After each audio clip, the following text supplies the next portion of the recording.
प्रिय विद्यार्थियों नमस्कार। मैं डॉक्टर चंदन प्रकाश, लेक्चरर इतिहास विभाग वीर विरमदेव राजकीय स्नातकोत्तर महाविद्यालय जालोर में अपने पर्सनल यूट्यूब चैनल पर आप सभी का हार्दिक स्वागत करता हूं। प्रिय विद्यार्थियों, आज हम BA part second year paper first के अंतर्गत मुगल काल में उद्योग व्यवसाय के बारे में अध्ययन करेंगे। विदेशी व्यापारियों के विवरणों से पता चलता है कि प्रधान जल और स्थल मार्गों के पास अनेक नगर बसे हुए थे। प्रत्येक प्रांतीय सरकार में कम से कम एक प्रधान नगर होता था और कई बार एक से अधिक नगर भी होते थे। परगने का दफ्तर जिस स्थान पर होता था वह छोटा कस्बा अवश्य होता था। मुगलों के शासनकाल में नगरों की संख्या और समृद्धि में काफ़ी उन्नति हुई। उसके कारण उद्योग व्यवसाय को कई प्रकार से सहायता मिली।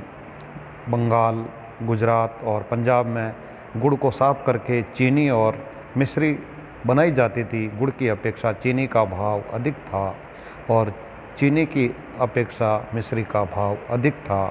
मिश्री का प्रयोग धनी ही कर सकते थे क्योंकि अकबर के शासनकाल में मिश्री रुपए की 5 सेर मिलती थी। धनियों के अलावा दूसरे लोग उसे औषधि की तरह उपयोग में लाते थे।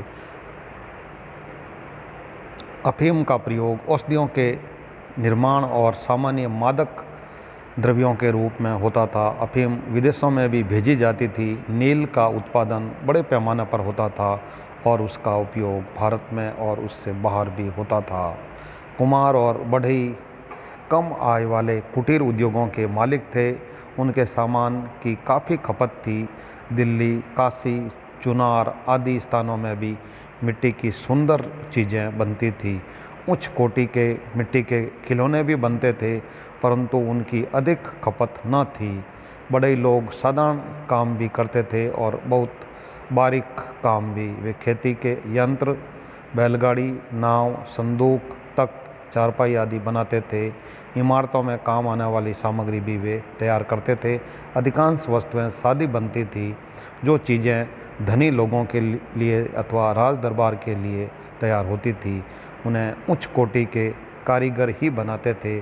सरकार के कारखानों में उच्च कोटि के लकड़ी के कारीगर थे। वे सुंदर मंजूसाएँ काम की हुई चारपाइयाँ, सुंदर बहलियाँ और नौकाएँ तैयार करते थे। कश्मीर और कर्नाटक में अलंकारिक काम अच्छा होता था। तटीय व्यापार के लिए नार्वे और जहाज बनाए जाते थे जो 1000 मन से 6000 मन का सामान ले जाते थे। हाजियों के लिए बड़े जलपोत बनाए जाते थे, परंतु समुद्री यात्रा और युद्धों के लिए जहाज नहीं बनते थे। लुहार लोग तीर, तलवार, कटार, बर्छे, भाले, बंदूक, तोप इत्यादि बना सकते थे, परंतु वे बंदूक और तोप के बनाने में उतने निपुण नहीं थे जितने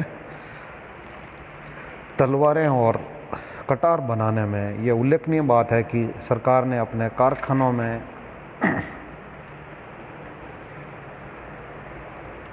उच्च कोटि की युद्ध सामग्री बनाने का कोई प्रबंध न किया और न ही विदेशों से नई नई चीज़ों की जानकारी लेने का प्रयत्न किया। कुछ लोग पीतल, तांबे, कांसे, कसकूट आदि के बर्तन बनाते थे। उनके कई केंद्र थे। दिल्ली के पास तांबे के अच्छे कारीगर थे। काशी में पीतल के अच्छे बर्तन बनते थे। बंगाल में कांसे के सुंदर बर्तन बनते थे। मुसलमानों की अपेक्षा हिंदुओं के घरों में धातुओं के बर्तनों का अधिक प्रयोग होता था। छोटी जाति के हिंदू और मुसलमान मिट्टी के बर्तनों का उपयोग करते थे। धनियों के घरों में चीनी मिट्टी के कलापूर्ण बर्तन और धातु के फैंसी बर्तन काम में आते थे। दरबार के लोगों, धनी लोगों और मंदिरों और मठों में सोने और चांदी की वस्तुएं काम में आती थी। कई कारीगर उन्हें बनाने में लगे रहते थे। मोती, हाथी दांत, मूंगा सींग और चंदन की वस्तुएं भी तैयार की जाती थी। कई लोग शराब और ताड़ी तैयार करने के व्यवसाय में लगे रहते थे। हिंदुस्तान में उच्च कोटि की शराब नहीं बनती थी, वह ईरान और यूरोप से मंगाई जाती थी। हिंदुस्तान में शराब महुआ और शीरे से बनती थी। चमड़े के व्यवसाय की अवस्था अच्छी नहीं थी। उच्च वर्ग के लोग जूते पहनते थे, मशक और ढोल चमड़े से बनाए जाते थे। कपड़े बनाने का व्यवसाय बड़ा प्रसिद्ध था। फ्रांसिस्को और पेल्सार्ट ने लिखा है कि बंगाल में सोनार गांव और चाबासपुर की प्राय सारी आबादी वस्त्र व्यवसाय में लगी थी।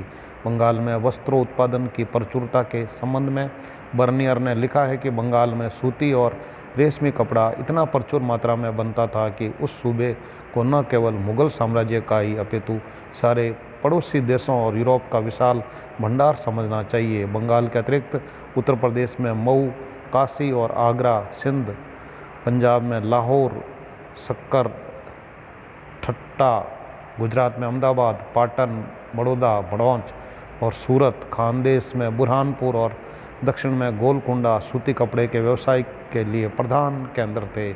बंगाल में बनने वाली बारीक मलबल देश भर में विख्यात थी और बाहर भी उसकी मांग थी।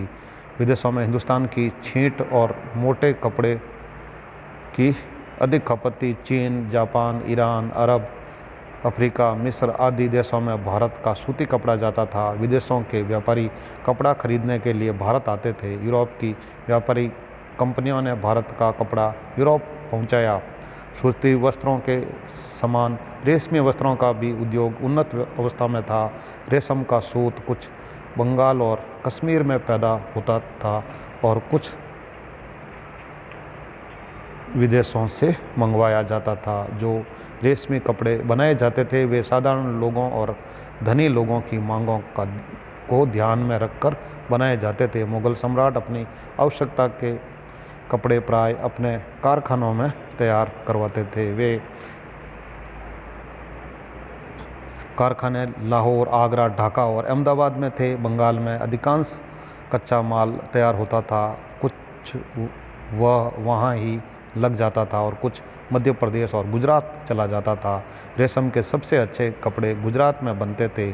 अबुल फजल ने लिखा है कि सम्राट ने विदेशी कारीगरों की सहायता से सरकारी कारखानों में बड़ी उच्च कोटि के वस्त्र बनवाए जो विदेशों से आने वाले वस्त्रों का मुकाबला करते थे। बंगाल में रेशम से मिलता जुलता एक और कपड़ा बनता था। कश्मीर में सुंदर बूटेदार और भड़कीले रंग वाले कपड़े बनते थे। रेशमी कपड़ों को चांदी और सोने की कारचौबी और कढ़ाई से भी अलंकृत किया जाता था। पंजाब, कश्मीर और पहाड़ी क्षेत्रों में ऊनी कपड़े का व्यवसाय केंद्रित था। मोटे और कुरकुरे कंबल रुपये में 4 मिलते थे। सुंदर शाल कश्मीर और लाहौर में बनते थे। ऊनी कपड़े के अतिरिक्त गलीचे बनते थे। उनका व्यवसाय आगरा में सबसे उन्नत दशा में था, परंतु वे ईरान के कालीनों की तुलना में घटिया होते थे। वस्त्रों उद्योग के साथ साथ कपड़े की छपाई का काम भी अति उत्तम होता था। टेरी ने लिखा है कि कपड़े को रंग कर या बिना रंगे ही इतनी सुंदरता के साथ छापा जाता है कि पानी से रंग या छपाई को मिटा सकना किसी प्रकार संभव नहीं है। इस देश की छपी छींटें उस समय देश विदेश सर्वत्र प्रसिद्ध और लोकप्रिय थी। प्रिय विद्यार्थियों, इस प्रकार आज हमने मुगल काल में उद्योग व्यवसाय के बारे में अध्ययन किया है। Very thanks.